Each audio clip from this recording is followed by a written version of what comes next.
Board अभी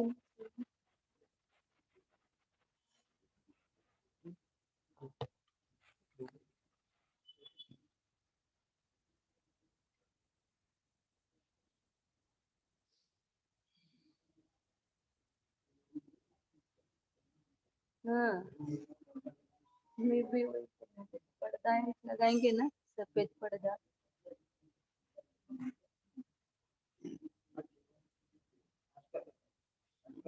तिकडं पण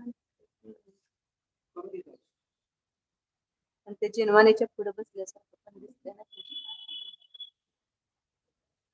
झालं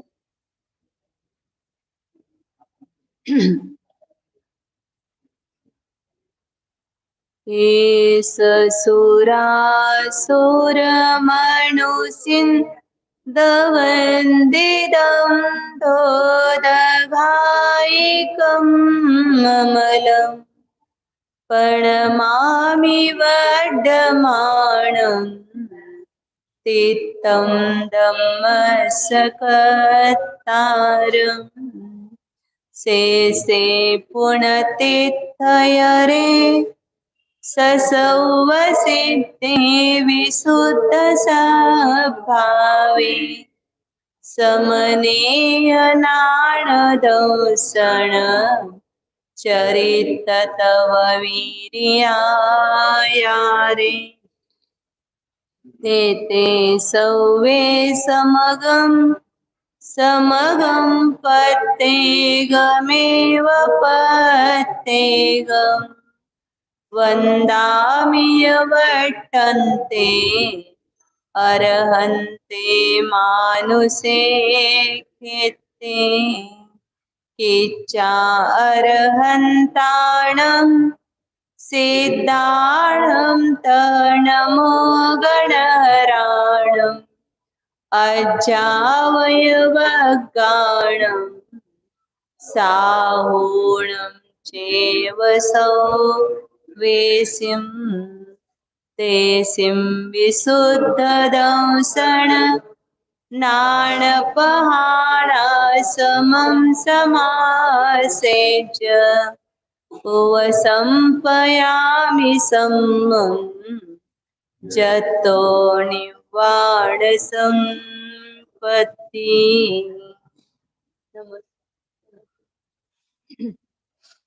जय बोलो गरिकाल सर्वज्ञ आचार्य कुंद कुंद देव की जय बोलो अध्यात्म मूर्ति अमृतचंद्र आचार्य देव की जय बोलो आचार्य जयसेन देव की जय बोलो चारित्र चक्रवर्ती आचार्य शांति सागर जी महाराज की जय बोलो प्रातः स्मरणीय गुरुदेव समंत भद्रमणि महाराज की जय बोलो परम पूज्य आचार्य प्रवर एक सुंदर सागर जी महाराज की जय बोलो दीक्षा गुरु वत्सल सिंधु आचार्य सुरेश सागर जी महाराज की जय बोलो अध्यात्म योगी परम पूज्य वीर सागर जी महाराज की जय बोलो परम पूज्य मुनि द्वय की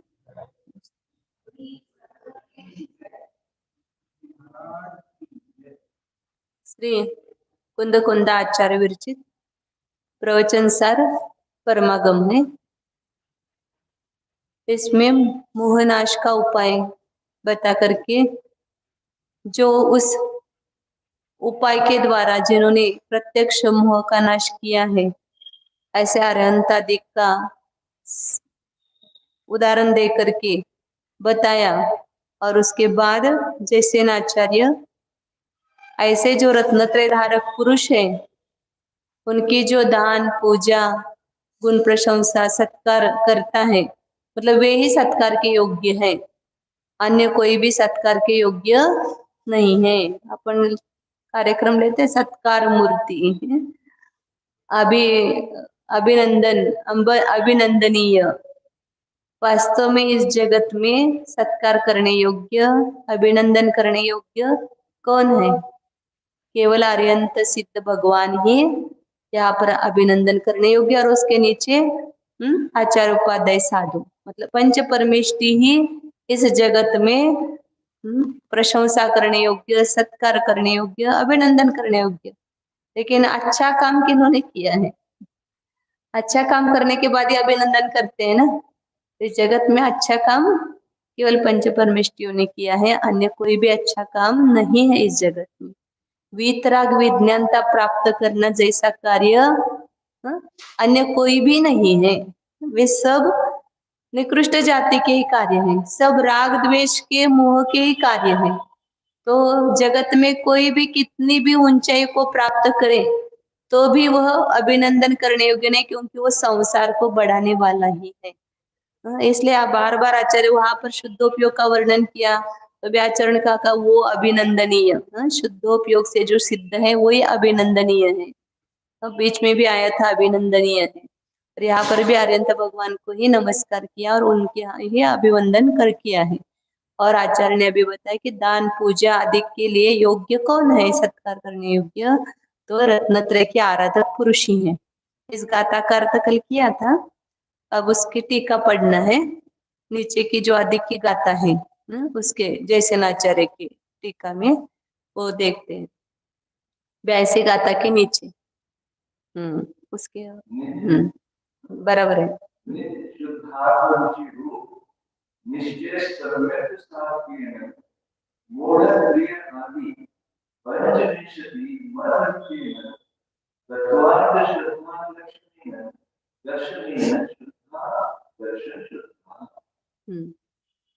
बरोबर, त्या 2 टीका नाहीत काय त्या पुस्तक आहेत का वर आणि खाली? निज शुद्धात्म रुचि रूप निश्चय सम्यक्त्व साधकेन। जैसे नाचार्य की शैली व्यवहार निश्चय सुमेल शैली है, और हमेशा व्यवहार निश्चय में सुमेल ही होता है, समन्वय होता है। कोई भी अकेला व्यवहार नहीं भी यथार्थ नहीं, और अकेला निश्चय नहीं भी यथार्थ नहीं है। निश्चय नहीं के साथ में जो रहा हुआ व्यवहार नहीं वही समीचीन है, और अकेला व्यवहार नहीं तो व्यवहाराभास है। इसलिए आचार्य दोनों का वर्णन साथ में करते हैं कि सम्यक दर्शन से शुद्ध है। तो सम्यक दर्शन कौन क्या है? तो व्यवहार सम्यक दर्शन और निश्चय सम्यक दर्शन। तो व्यवहार सम्यक दर्शन किसको कहते हैं कि 3 मूढ़ता आदि 25 प्रकार के मल से रहित जो तत्वार श्रद्धान है उसको व्यवहार निश्चय सम्यक दर्शन कहते हैं, क्योंकि वहां पर 7 तत्वों का अवलंबन लेकर के वर्णन किया है, इसलिए वो व्यवहार नहीं है। 7 तत्व श्रद्धा तत्वा श्रद्धानम सम्यक दर्शनम, यह व्याख्या व्यवहार नहीं से कही जाती है। और निश्चय नहीं से निज शुद्धात्म रुचि रूप, अपने शुद्धात्मा की रुचि मतलब श्रद्धान। कहीं पर भी आत्मा की बात सुनने को मिले तो अच्छी लगती है क्या? नहीं लगती। अभी प्रवचन में भी आप कथा कहानी बताओ या अन्य कुछ बताओ तो अच्छा लगता है, आप आत्मा करते हो तो हमें कुछ भी समझ में नहीं आता है। लोग ऐसा बोलते हैं। तो वहां पर ये समझ में आता है कि शुद्धात्मा की रुचि नहीं उत्पन्न हुई है अभी, इसलिए ये बात सब अरुचिकर लग रही है। तो निश्चय सम्यक दर्शन का आचार लक्षण बताया कि अपने शुद्धात्मा को जिसका श्रद्धान हो गया है कि उसको रुचि लग गई कि यह मैं चैतन्य स्वरूप निज आत्मा हूँ, इस प्रकार। और इस निश्चय सम्यक का साधक ही व्यवहार सम्यक दर्शन है। व्यवहार में जो भी 7 तत्व का श्रद्धान हुआ है उसी के द्वारा तो निश्चय निज शुद्धात्मा की रुचि हो तो उत्पन्न होगी, इसलिए उसको साधक कहा है। निश्चय नहीं का साधक व्यवहार नहीं है। तो ऐसे दोनों सम्यक दर्शनों से जो शुद्ध है उसको कहते हैं दर्शन शुद्ध। हमें कहते दर्शन विशुद्धि भावना तीर्थंकर प्रकृति के बंध का कारण है। तो क्या करो? दर्शन शुद्धि भावना करना मतलब व्रत धारण करो, 16 कारण का व्रत नोपी बोलते हमारे इधर, वो लेंगे तो हमारी दर्शन शुद्धि हो जाएगी। तो उससे दर्शन विशुद्धि नहीं होगी। अपने अंतरंग में सम्यक दर्शन चाहिए, हमारे श्रद्धा गुण निर्मल बनना चाहिए, एक दृढ़ श्रद्धान चाहिए कि मैं एक शुद्ध आत्मा ही हूँ और ये सब बाकी के परद्रव्य मुझसे भिन्न है। इस प्रकार का अंतरंग में जिसको श्रद्धान हुआ है उसको ही निश्चय सम्यक्त्व की प्राप्ति हुई है। तो ये दोनों सम्यक दर्शन से जो शुद्ध है, ऐसे पुरुषाः पढ़ना है क्या?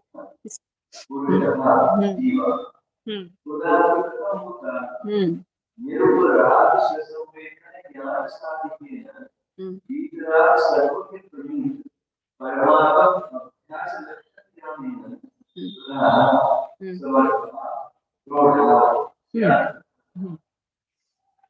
ऐसे सम्यक दर्शन से विशुद्ध पुरुष मतलब जीव, पुरुष मतलब पुरुष नहीं, अस्ति पुरुष चिदात्मा, चैतन्य स्वरूप आत्मा को पुरुष कहते हैं।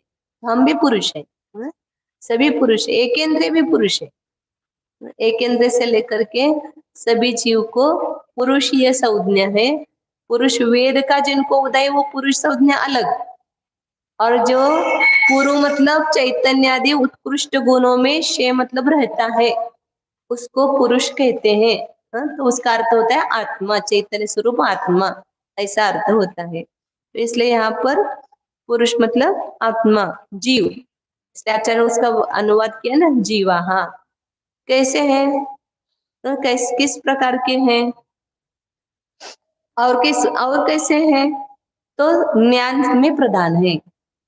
तो ज्ञान में प्रधान का अर्थ क्या किया, ज्ञान में प्रधान है मतलब समर्थ है, प्रौढ़ है। किससे प्रौढ़ होना चाहिए, हम उम्र से तो प्रौढ़ हो जाते हैं लेकिन ज्ञान से बाल रह जाते हैं तो उसको प्रौढ़ नहीं कहते हैं। जो ज्ञान से प्रधान है, ज्ञान से प्रौढ़ता आनी चाहिए। तभी छोटे 8 साल का बच्चा वो भी प्रौढ़ है, इस किससे, ज्ञान से प्रौढ़ है। वो केवल ज्ञान को प्राप्त कर देता है तो बाल है क्या, तो प्रौढ़ है। तो इसलिए कहते हैं कि आचार्य प्रधान है, समर्थ है, प्रौढ़ है, उसको कहते हैं ज्ञान प्रधान। किससे प्रौढ़ है, तो ज्ञान से प्रधान है। कौन सा ज्ञान, तो सम्यक ज्ञान। सम्यक ज्ञान क्या है, तो व्यवहार नहीं से सम्यक ज्ञान किसको कहते हैं, वीतराग सर्वज्ञ पणित परमागम अभ्यास। वीतराग सर्वज्ञ भगवान ने बताया हुआ ये जो परम आगम है, उत्कृष्ट आगम, ये जो अपन पढ़ रहे हैं जिनवानी, इसको कहते हैं परमागम। और इसका अभ्यास करना ये क्या है, सम्यक ज्ञान है। उसको व्यवहार नहीं से सम्यक ज्ञान कहते हैं। और इस सम्यक ज्ञान से किसके लिए अभ्यास कर रहे हैं, वो किसका साधक है, ये साधन है। व्यवहार साधन होता है और निश्चय साध्य होता है। तो व्यवहार शास्त्र का अभ्यास जो है वो निरूपराग संवेदन ज्ञान साधकेन, इस अपरमागम के अभ्यास के द्वारा जो निश्चय सम्यक ज्ञान है, क्या है निश्चय सम्यक ज्ञान, उपराग से रहित, राग द्वेष मोहादि भाव से रहित ऐसा जो संवेदन ज्ञान है, मतलब अपने शुद्ध चैतन्यमय आत्मा को जानने वाला ज्ञान। जो ज्ञान अपने शुद्धात्मा को लक्ष्य करता है, विषय करता है, ऐसे ज्ञान को कहते हैं सुसंवेदन ज्ञान। और कैसे विषय कर रहा है, निरूपराग, मतलब संपूर्ण रागादि भावों से रहित ऐसे अपने निज शुद्धात्मा को जानने वाला जो ज्ञान है वो कैसे होगा, तो उसका साधक कौन है, तो परमागम का अभ्यास है। जैसे जैसे हम परमागम का अभ्यास गहरा करते जाएंगे, उसके रहस्य को समझेंगे, आगम के रहस्य को, तो अंतरंग में जो चैतन्य वस्तु है उसको प्राप्त करेंगे, क्योंकि वही आगम का लक्ष्य है। आगम वही हमको दिखाना चाहता है। पूरी द्वादशांग जिनवानी एक केवल निज शुद्धात्मा को जानने के लिए है, अन्य स्वर्ग मोक्ष को जानने के लिए जिनवानी नहीं है। उसमें सभी का वर्णन आएगा।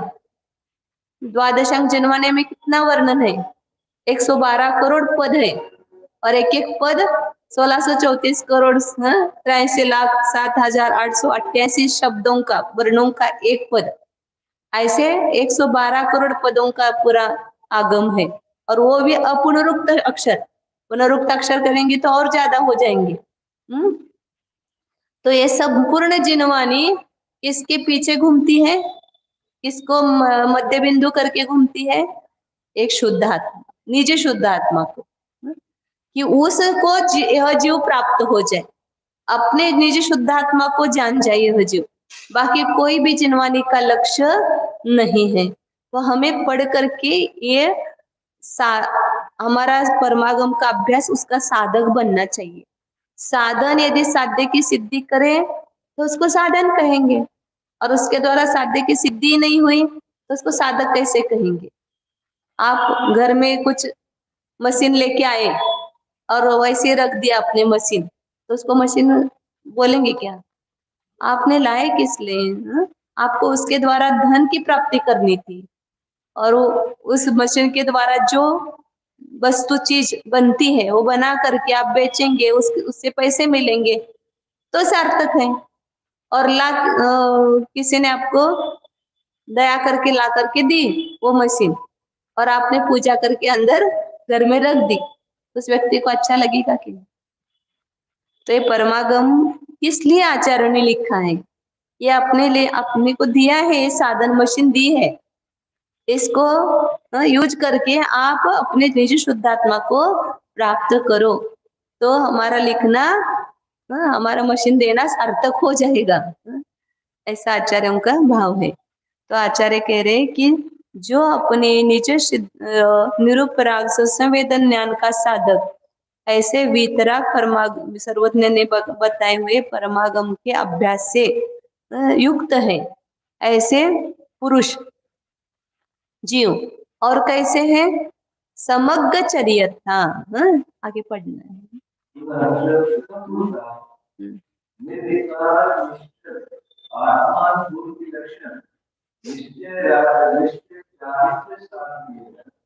आचार आदि शास्त्र कथित मूल गुण आदि रूपेण चारित्रेण समग्र परिपूर्ण समग्र चारित्र्य द्रव्य भाव लक्षण पूजा संस्कार सत्कार सत्कार योग आर्थ योग्य होती। और कैसे है वे जीव? निर्विकार निश्चल आत्मानुभूति जिसका लक्षण है, ऐसे निश्चय चारित्र का साधक, तीनों से परिपूर्ण बता रहे ना, सम्यक दर्शन से शुद्ध है, ज्ञान से प्रौढ़ है, प्रधान है, और चारित्र में स्थित है, उसको ही रत्नत्रय धारक कहते हैं, रत्नत्रय आराधक पुरुष। तो संपूर्ण चारित्र क्या है? वो भी दोनों लिया आचार्यों ने, निश्चय चारित्र, व्यवहार चारित्र। निश्चय चारित्र का साधक कौन है? व्यवहार चारित्र है। निश्चय चारित्र क्या है? तो निर्विकार निश्चल आत्मानुभूति। दर्शन में क्या आया? निज शुद्धात्मा की रुचि हुई। फिर ज्ञान में क्या हो गया? अपने आत्मा को संवेदन ज्ञान के द्वारा जाना, ये निश्चय सम्यक ज्ञान। और उसी निज शुद्धात्मा में निर्विकार रूप से रागादि भाव विकारी भावों को दूर करके उसमें निश्चल रूप से स्थिर रह गए उस आत्मानुभूति में। तो वही जिसका लक्षण ऐसा निश्चय चारित्र, उससे वे परिपूर्ण है। निश्चय चारित्र किसका साधक है? निश्चय चारित्र का साधक कौन है? तो आचार आदि शास्त्र में बताए हुए चरणानुयोग के जो ग्रंथ है, आचार शास्त्र मतलब चरणानुयोग के ग्रंथ, मूलाचार वगैरह, रत्नकरण शावकाचार वगैरह, तो इसमें बताए हुए मूल गुण और उत्तर गुण मुनियों के 28 मूल गुण उस दिन आपने देखे दीक्षा के दिवस, सब आचार्य ने उनके ऊपर स्थापन किए। उसके पहले नहीं थे वे मूल गुण, और उस दिन वो सब मूल गुण दिए, और उत्तर गुण 84 लाख है। तो उन सब मूल गुण और उत्तर गुणों का अनुष्ठान करना ये व्यवहार चारित्र है, और उसके द्वारा वो किसकी सिद्धि करते हैं? निश्चय चारित्र की सिद्धि करते हैं, निश्चय चारित्र में स्थित होते हैं। ऐसे चारित्र से जो परिपूर्ण है, समग्र चारित्र में स्थित है, ऐसे कौन हो गए? ये सब आचार्य उपाध्याय साधु, ये रत्नत्रय आराधक पुरुष है। उन वे ही क्या है? द्रव्य भाव लक्षण पूजा। द्रव्य पूजा कितनी प्रकार की है? 2 प्रकार की, द्रव्य पूजा और भाव पूजा। हम कौन सी पूजा करते हैं? हम ना द्रव्य पूजा करते हैं, हम ना भाव पूजा करते हैं। कोई भी पूजा करते ही नहीं है। कल भी बताया था कि श्रावक को 2 मुख्य कर्तव्य है, हर रोज पूजा होनी ही चाहिए। कैसे होनी चाहिए वो पूजा? भाव पूजा और द्रव्य पूजा। जिनेंद्र भगवान के गुणों के प्रति अनुराग उत्पन्न होना, ये भाव पूजा है। और उनके गुणों का वचनों के द्वारा स्तवन करना, ये द्रव्य पूजा है। शरीर के माध्यम से पूजा करना, ये अष्टद्रव्य चढ़ाना, ये भी क्या है? ये द्योतक है। अपने अंतरंग में जो बहुमान है, जैसे आप घर में कोई मेहमान आया है तो खाली हाथ उसका उसका सत्कार करते हैं क्या? कुछ ना कुछ वस्तु, फूलों का गुच्छ दे करके या और कोई भी वस्तु भेंट दे करके उसका स्वागत करते हैं। और ये तो कौन है? रत्नत्रय के धारी मुनिराज, सभी जगत को पूज्य, इस प्रकार के वितराग संत हैं। उनकी पूजा, या अपने जिनेंद्र भगवान है त्रिलोकीनाथ, उनकी पूजा खाली हाथ से नहीं किया जाता है। कुछ न कुछ अपने हाथ में सामग्री लेकर के ही उनकी पूजा की जाती है। उनको अर्घ्य चढ़ाया जाता है अष्ट द्रव्यों से। अष्ट द्रव्य जो है, अब उसकी पूजा करना क्या एक अलग विषय है पूरा, या ये द्रव्य क्यों रखे हैं, इसके द्वारा पूजा करनी चाहिए, क्यों करनी चाहिए, उसका क्या उद्देश्य है, ये सब अलग बात है। तो अष्ट द्रव्यों के द्वारा जो भी श्रावक है उनको पूजा करनी चाहिए, और वो पूजा करते समय अपने भावों को निर्मल रखते हुए, अरिहंत भगवान के स्वरूप को चिंतन करते हुए, कौन है अरिहंत भगवान, किनकी मैं पूजा कर रहा हूँ। आप समझो आपके पोते की स्तुति कर रहे हो, वो पोता अपने हृदय में रहता है कि नहीं? उसकी पूरी शक्ल, उसके पूरे गुण अपने हृदय में रहते हैं, तो आपके मुंह से उनकी उसकी स्तुति निकलती है। तो वैसे जिनेंद्र भगवान की हम खाली मुंह से स्तुति नहीं करें, वो स्तुति करते समय जिनेंद्र भगवान अपने हृदय में विराजमान होनी चाहिए, उनके गुणों के प्रति अनुराग उत्पन्न होना चाहिए। तो वो सच्ची ये व्यवहार पूजा होगी, द्रव्य और भावात्मक। और फिर उसके बाद निश्चय पूजा होगी कि उन जैसे अपने निज आत्मा को जानना ही निश्चय पूजा है। तो इस पूजा के योग्य, अष्ट द्रव्यों के द्वारा पूजा के योग्य कौन है? रत्नत्रय के आराधक पुरुष ही है। और गुण प्रशंसा मतलब ही सत्कार, उनके गुणों की प्रशंसा करना, स्तुति करना, भक्ति करना, इन दोनों के लिए वो योग्य है, पूजा के लिए और सत्कार के लिए योग्य है। कौन? कि जो रत्नत्रय के आराधक पुरुष है, वे ही। कल सब बताया था, किसी ने किया क्या प्रयोग? धर्म का संग्रह कैसे करना चाहिए, कितने प्रकार से करना चाहिए? 9 प्रकार से आप धर्म का संग्रह कर सकते हो। मन से करना, कराना और अनुमोदना देना, वचन से करना, कराना, अनुमोदना करना, काय से करना, कराना, अनुमोदना करना। 9 प्रकार से कर सकते हो तो 9 प्रकार से कमाओ धर्म को।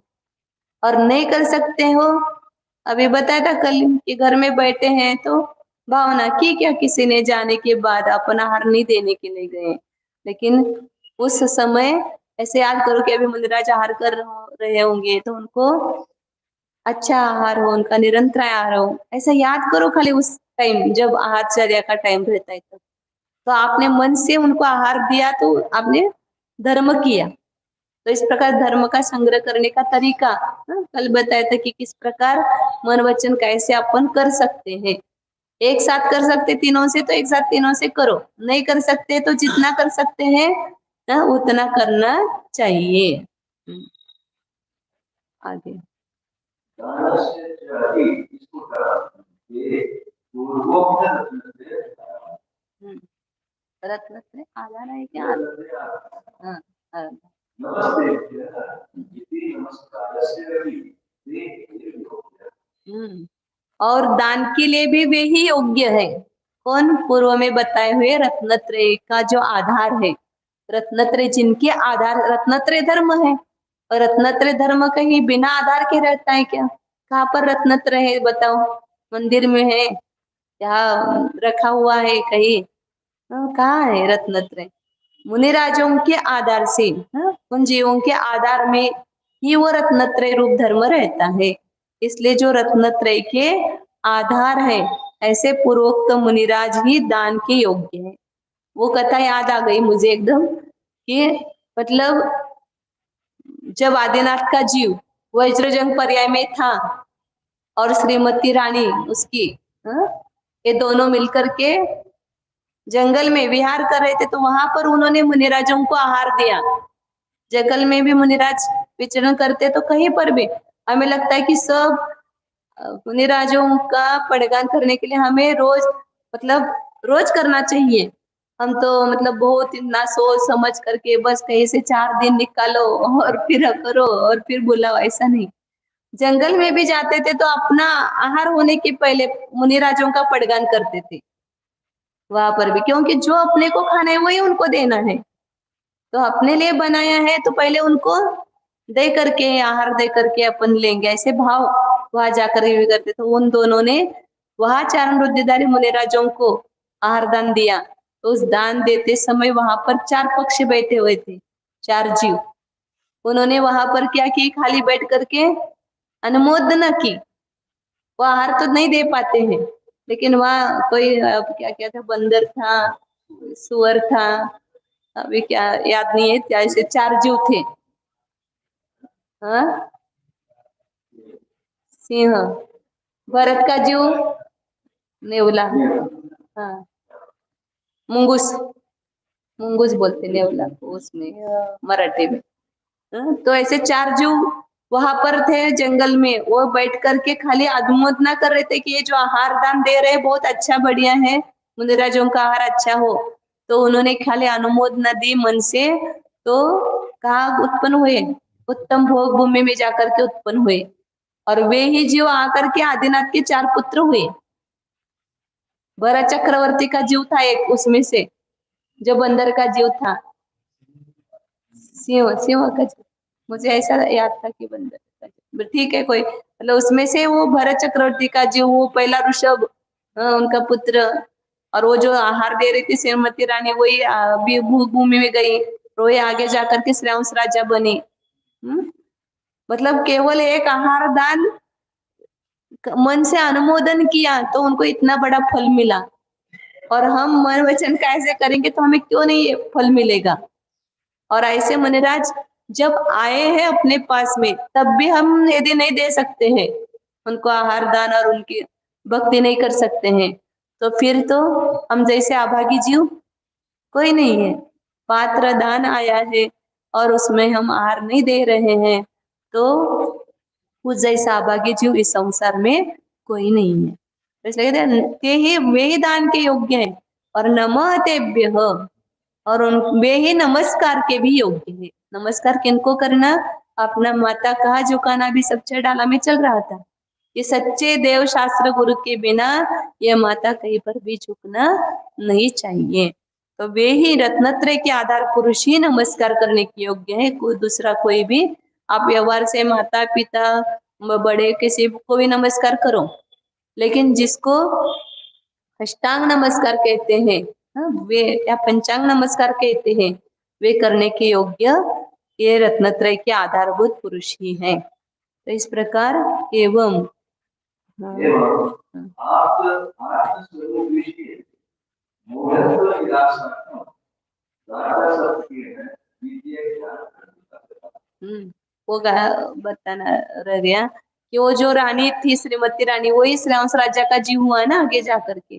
तो उस भव में दिया हुआ आहार दान उनको वहां पर स्मरण में आ गया। तो इसलिए आदिनाथ को 6 महीने के बाद पहले इक्षुरस का आहार मिला।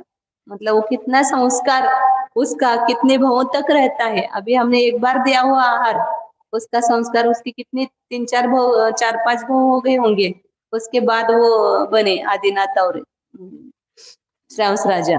तो वो संस्कार उसको याद रहे। इस प्रकार आप्त और आत्मा के स्वरूप के विषय में मूढ़ता का निराकरण करने के लिए 7 गाथाओं के द्वारा दूसरी ज्ञान कंडिका गई। 4 ज्ञान कंडिका है इस अधिकार में। पहले कंडिका में क्या बताया था, शुभ और अशुभ की मूढ़ता को दूर करने के लिए पहली ज्ञान कंडिका बताई थी कि शुभ और अशुभ दोनों समान है। और दूसरे ज्ञान कंडिका में मतलब ये ज्ञान ज्योत कंडिका मतलब ज्योत है, उस ज्ञान ज्योति के द्वारा कौन सा अंधार हटा दिया कि आप तो कौन है और आत्मा कौन है, इसके बारे में जो हमें अज्ञान है, उस अज्ञान को दूर करने के लिए दूसरी ज्ञान ज्योति जलाई। ज्योत तो जल गई, उसमें हमें उस प्रकाश में हमने काम किया क्या। लाइट जब तक है तब तक काम करना चाहिए, लाइट चली गई तो कैसे काम होगा। उसी प्रकार हम तो हमेशा कहते हैं इस जीवन की लाइट चली जाने के पहले, जिस दिन लाइट जाने का दिन होता है उस दिन महिलाएं क्या करती है? सुबह उठ करके पहले लाइट का काम करती है। आज लाइट चली जाने वाली है तो कोई हाथ से काम करना न पड़े, पीसना न पड़े, तो पहले फटाफट मिक्सर लगाओ, जो भी अपने को बारीक करना है वो करवा लो काम। तो क्या चिंता रहती है? लाइट चली न जाए, उसके पहले मैं काम करूं। इस जीवन की लाइट कभी चली जाने वाली पता है क्या आपको? उसकी चिंता है, मेरी लाइट कब चली जाएगी। परसों एक हमने सुना, कल एक हमने सुना, परसों वो जा रही है, कल वो गए। दो घटनाएं हुई परसों। सप्तम प्रतिमाधारी विमल पाटिल करके कोल्हापुर की बहुत अच्छी महिला, सात्विक वृत्ति की, लेकिन कैसे कैसे उनकी अवस्थाएं हो गई। अभी सलेख न मिल रही तो बहुत अच्छा मतलब है, लेकिन स्मृति चली गई थी उनकी 1 महीना तक। तो फिर क्या करेंगे ऐसे टाइम पर? उन्होंने सप्तम प्रतिमा धारण करके पहले साधना की, उसका तो उनको फल मिलेगा ही, और वो भी नहीं करते तो कैसे मिलता उनको? उसकी आगे की चिंता नहीं, लेकिन जब अभी अपने को होता है तो पहले कर लो। आज काम करना तो हुआ ही नहीं, ठीक बाद में।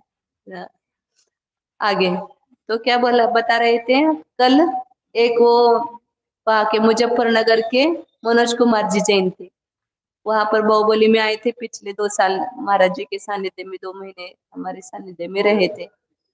हाँ, तो उन्होंने ताम्र पत्र पर 42 ग्रंथों को, पहले हुआ था, अभी 1-2 और ज्यादा बढ़ गए होंगे, षटखंडागम पूरा जो अपने मूल सूत्र अपन जो दोपहर में पढ़ते हैं प्राकृत सूत्र, वो पूरा उन्होंने षटखंडागम पर उत्तीर्ण कराया है। ऐसे 42 ग्रंथों को उन्होंने ताम्रपत्र पर उत्तीर्ण करके वहां पर रखा हुआ है, और उनका कल अचानक मतलब स्वर्गवास हो गया। तो उनका सुन रहे हम, कुछ है क्या भरोसा इस जीवन का? हमें लगता है कि बाद में हम दीक्षा लेंगे। उन्होंने तो और अच्छा कि सानिध्य में उनको ये भावना हुई कि अपन सप्तम प्रतिमा ले ले, तो 1 साल पहले उन्होंने सप्तम प्रतिमा ली थी और उसका खुद के हाथ से बना करके खाते थे और उसका पालन किया, उनका अच्छा हो गया, उतना तो उनके पल्ले पड़ गया।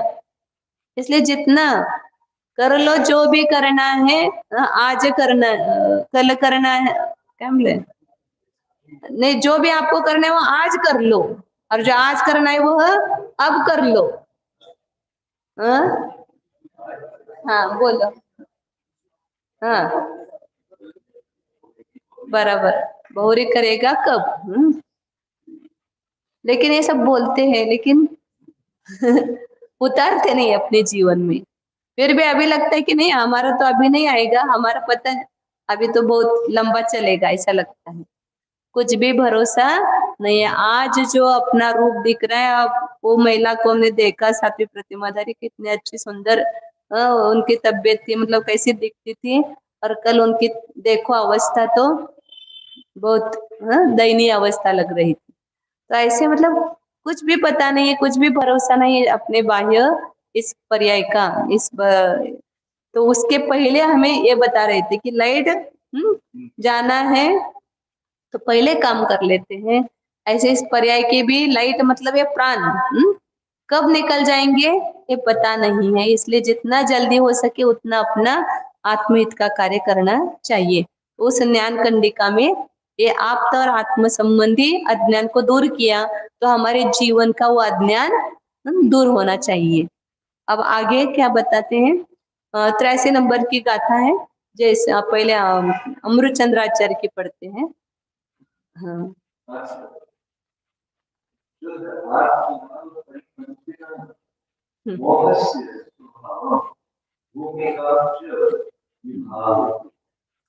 अमृतचंद्राचार्य कहाँ से शब्द ढूंढ के लाते पता नहीं।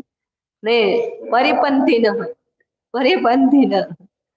अत शुद्धात्म लाभ परिपंथीन मोहस्य। अब यहाँ पर मतलब एक जो दयालु व्यक्ति होता है या सबका हित कैसे हो इसकी चिंता जिसको है, उसको ऐसा लगता है कि कैसे इन लोगों को हम बताएं, ऐसे अंदर से तीड तीड म्हणतात ना आपल्याला, अंतरंगातून असते ऐसे। तीस तीस होते हमारे यहाँ तीड बोलते हैं। तो यहाँ पर बताया कि मोह का नाश करने का उपाय क्या है।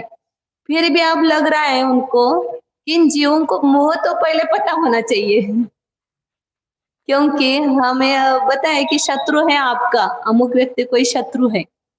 अब उस व्यक्ति का चेहरा पता नहीं, रंग रूप पता नहीं, कुछ भी लक्षण हमें पता नहीं है, तो हमें कैसे पता चलेगा कि इसमें से कौन सा पुरुष हमारा शत्रु है।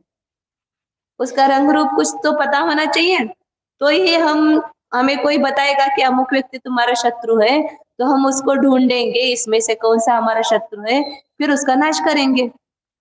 लेकिन यदि हमें उसका कोई रूप ही पता नहीं, तो हम किसको शत्रु मानेंगे, किसका नाश करेंगे।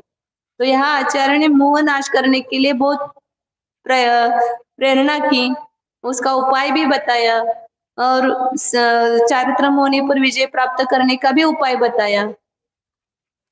तो आचार्य को ये चिंता हुई, इस जीव को पहले मोह का परिचय दे दे, इसलिए पुनः यहाँ पर मोह का, ऐसे बार बार हुआ है, मोह का विजय प्राप्त करने का उपाय बताते और तुरंत वापस मोह का लक्षण बताते, मोह का लक्षण बताते, फिर वापस उस पर विजय प्राप्त करने का उपाय बताते।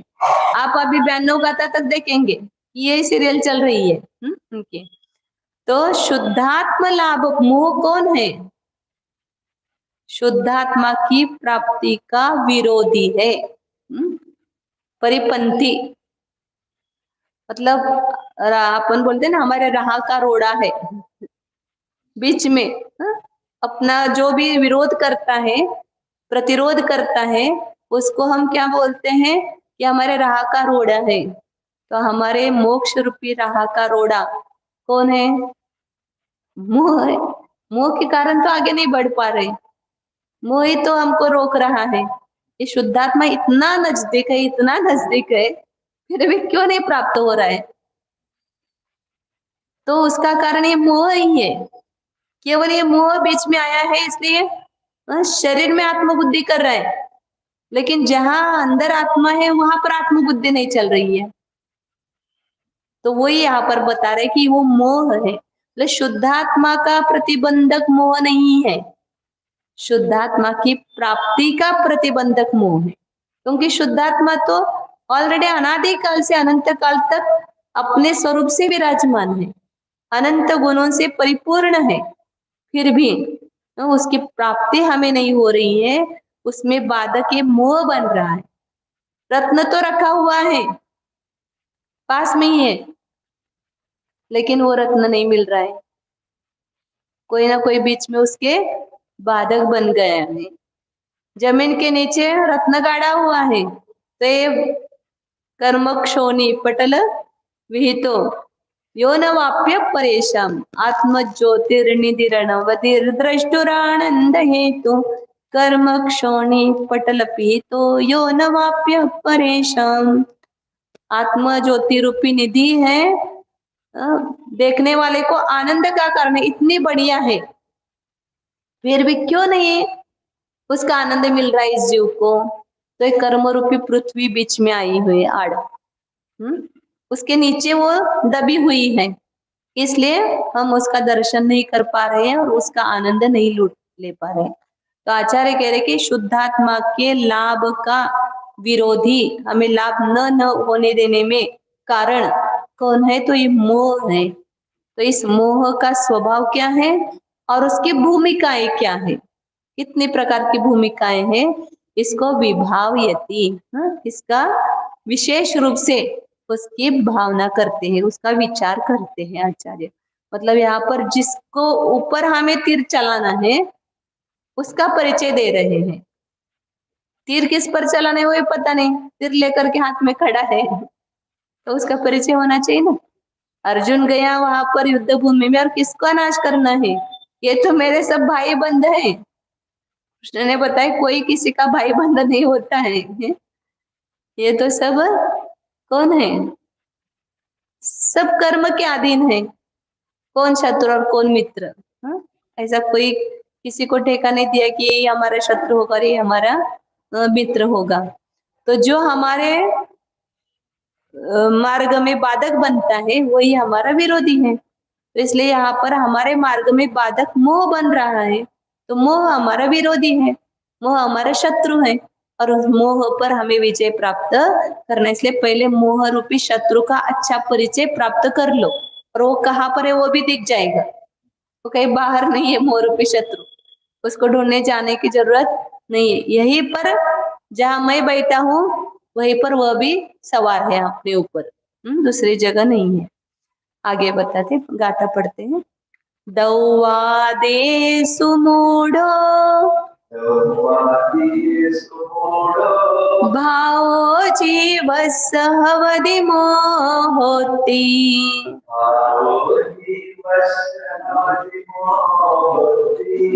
खुब्बदि तेणुच्छन्नो पप्पारागं वदो संवा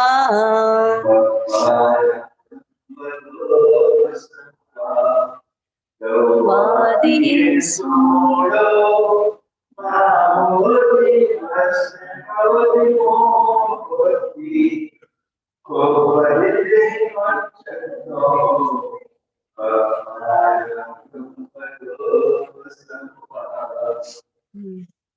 दौवादेषु मूढ़ो भावो जीवस्य मोहो हवदिति। मोह कौन है? मोह में हमें लगता है कि केवल प्रेम, उसको हम मोह संज्ञा दे देते। वास्तविक वो मोह नहीं है, वो मोह का परिवार है, मोह के परिवार का सदस्य है वो प्रेम। लेकिन वास्तव में मोह कौन है? पहला आचार्य कहते कि दौवादेषु मूढ़ो भावो, द्रव्यादिक संबंधी जो मूढ़ भाव है, मूढ़ भाव मतलब अज्ञान भाव, ये हमें पता नहीं है। कौन पता नहीं है? द्रव्य क्या है, गुण क्या है, पर्याय क्या है। संत कुमार भाई बैठेंगे क्या इसमें शिविर में? हाँ, खाली वहां पर ये नहीं करना है व्यवस्थापन, पढ़ने के लिए बैठना है।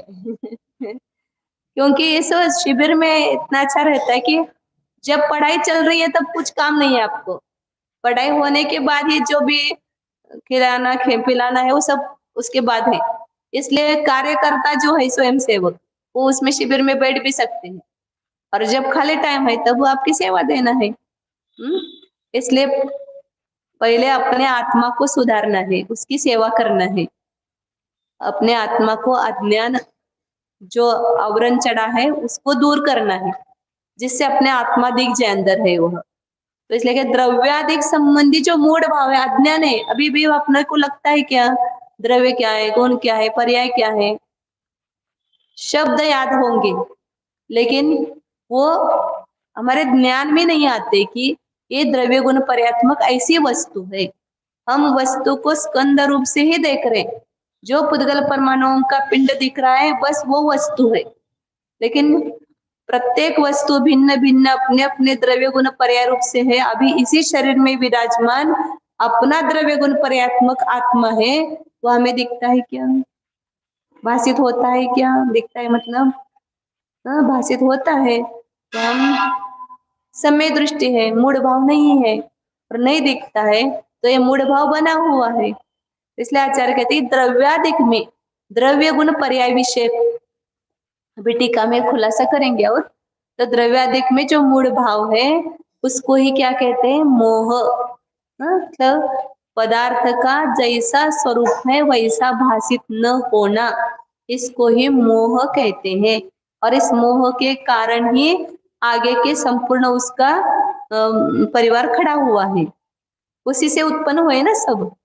तेनुच्छन्नो रागम व दोषम व पप्पा खुब्बदी, उस मोह के द्वारा आच्छादित हुआ यह आत्मा राग को एक प्राप्त होता है, नहीं तो द्वेष को प्राप्त होता है।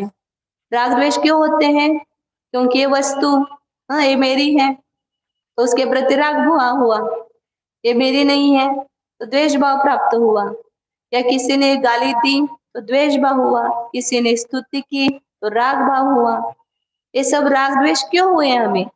किसी ने स्तुति की तो हमें हमारा क्या हुआ उसमें, लेकिन हमने मान लिया सब चढ़ाला में है ना, ये बालबोध में सब सिखाया जाता है। मैं सुखी दुखी, मैं रंग राव, मैं रोधन गृह गोधन प्रभाव, ये सब मोह भाव है।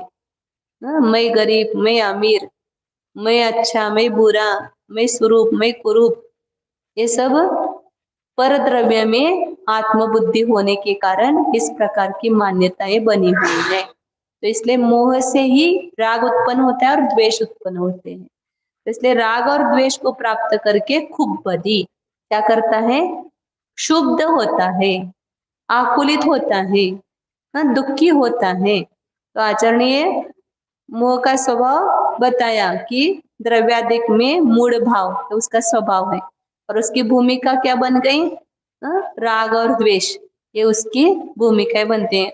हर वस्तु, ये वस्तु हमें वस्तु रूप से नजर नहीं आ रही है, एक तो अच्छे रूप से, एक तो मेरी रूप से, या अच्छी रूप से या बुरी रूप से, इस तीन रूप से ही नजर आती है। कोई भी कपड़ा देखा तो कपड़ा कपड़ा लगता है क्या, वो एक अनंत परमाणुओं से बना हुआ स्कंद ऐसा लगता है क्या, इसमें एक एक परमाणु एक एक स्वतंत्र द्रव्य है, उसके स्पर्श रस गंध वर्ण रूप, वो गंध ये उसके गुण है और उसके पर्याय चल रहे, ऐसा हमें नहीं दिखाई देता है। एक कपड़ा बहुत अच्छा है, ये साड़ी बहुत अच्छी है, ऐसा ही हमें भाषित होता है। तो इसलिए आचार्य कह रहे कि ये राग और द्वेष को प्राप्त करके, क्यों राग द्वेष हुए, क्योंकि उस वस्तु को हमने पहचाना नहीं। करेक्ट,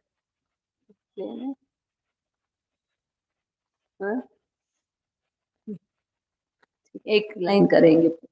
यही हाँ, द्रव्यवत्क्रियासु पूर्वम् उपवर्तितेषु हम्म, हि उन्नतस्य जीवस्य हम्म, तत्त्वज्ञानप्रतिपत्तिलक्षणं मूढभावं सहजम्।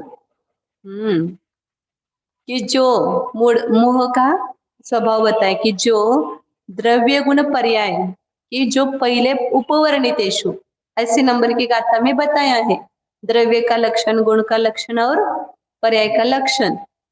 उसकी रिवीजन करने के लिए भी बताया था आचार्य श्री ने, लेकिन एक दो जीवों ने की, बाकी लोगों ने तो की नहीं। तो वो द्रव्य गुण पर्याय, उसमें जीव का जो तत्व अप्रतिपत्ति लक्षण है, उसके स्वरूप को प्राप्त न करना, द्रव्य गुण पर्याय के स्वरूप को न जानना, प्राप्त करना मतलब जानना अर्थ में आता है। तो तत्व की प्रतिपत्ति न होना मतलब उसका ज्ञान न होना, यही मूढ़ भाव है और वही मोह है। किसके समान कहा, पीत उन्मत्तकस्यैव, जिसने उन्मत्तक मतलब उन्माद पैदा करने वाला ऐसा कोई द्रव्य का सेवन किया है, मतलब दारू पी है, शराब पी है, तो शराब पीने वाला क्या करता है, उसको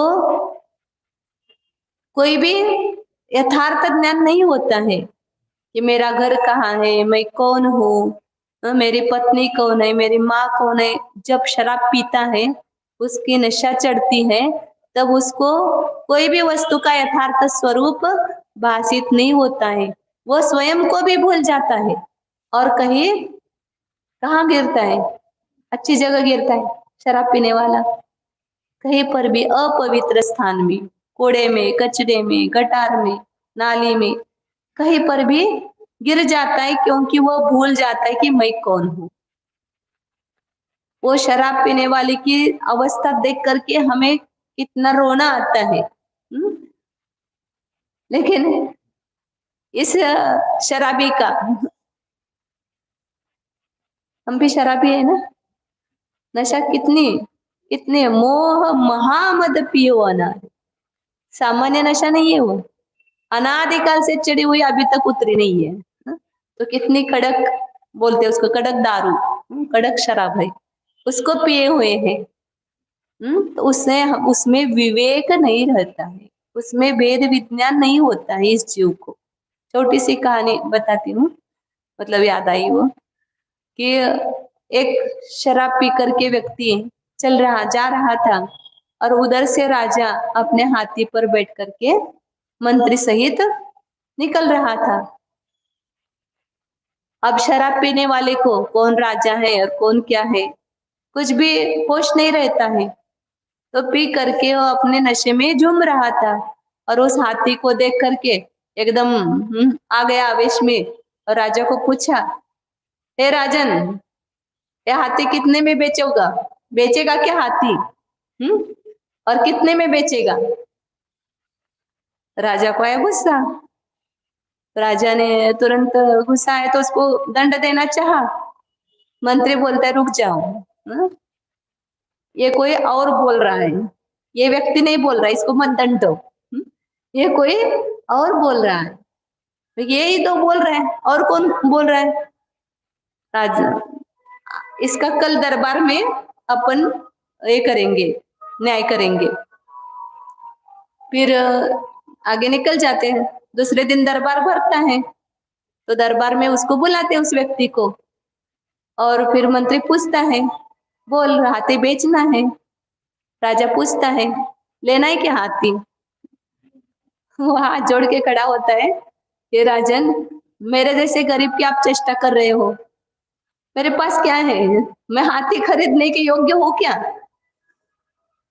आप मेरे से क्यों चेष्टा कर रहे हो? तो उसको ये पता ही नहीं कि मैंने कुछ कल ऐसा बोला था। तो मंत्री बोलते हैं कि देखो, वो है क्या कल का आज? कल जो बोल रहा था वो यह है क्या व्यक्ति? वो तो दारू शराब बोल रही थी। ये व्यक्ति नहीं बोल रहा था। तो आज हमारा जितना भी नाच चल रहा है, वो कौन कर रहा है नाच? ये सब परिभ्रमण चल रहा है, हम सब दुखी है, ये सब आकुल व्याकुल है, ये कौन नाच नचा रहा है? ये अंदर बैठा मोह रूपी शराब, ये अपने को नचा रहा है, हम नहीं नाच रहे वास्तव में। तो ये मोह को पहचानो, पहले बहुत अच्छी तरह से इस मोह रूपी शत्रु को पहचान करके जितना हो सके जल्दी से जल्दी इसको नाश करो, इसको अपने से दूर हटाओ, तो हमारा जीवन कल्याणमय हो जाएगा, सुखमय हो जाएगा।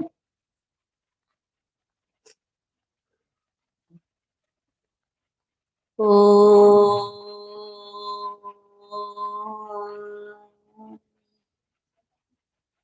जानिए, यह मैं शुद्ध चैतन्यमय जीव ही हूँ, ज्ञान दर्शन संपन्न हूँ। देखिए अपने को, अपने को देखते ही ये मोह विलय को प्राप्त होगा। मोह को जाने में देर नहीं है, एक क्षण में ये काम हो सकता है। केवल निज की सुधि करो, मैं कौन हूँ इसको जानो, पहचानो, अपनी पहचान करो। मैं इस शरीर से भिन्न, कर्म से भिन्न, इन सब रागादि भावों से भिन्न एक चैतन्यमय जीव विराज हूँ। अनादि अनंत एक अखंड चैतन्य स्वरूप ही हूँ।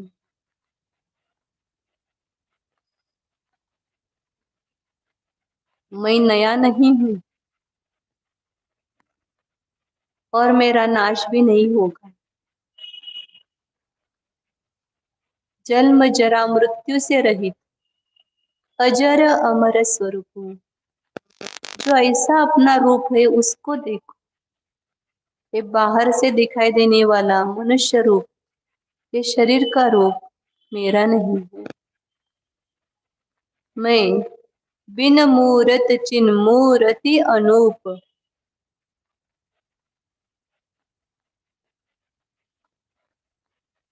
अमूर्तिक चैतन्य की मूर्ति हूँ।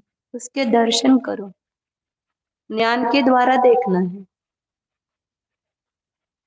इसी शरीर में, इसी देह देवालय में ये मेरा भगवान आत्मा विराजमान है। उसको अपने निरुपराग सुसंवेदन ज्ञान के द्वारा जानने का प्रयास कीजिए। है का प्रतिभास तो हो रहा है। मैं कुछ हूँ, मैं कुछ मतलब चैतन्य स्वरूप हूँ। चैतन्य प्रतीति में आ रहा है, ये चैतन्य ही तो मैं हूँ, मैं अन्य कुछ नहीं हूँ। चैतन्य स्पर्श रस गंध वर्ण से रहित है, इसलिए वैसा ही उसको देखो। शुद्ध चिदानंद स्वरूपो ज्ञानानंद स्वरूपो टंकोत्कीर्ण न्यायक स्वरूपो शुद्धोऽहम् एकोऽहम् ध्रुवोऽहम् ॐ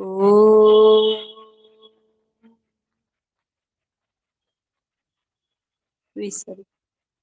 नमो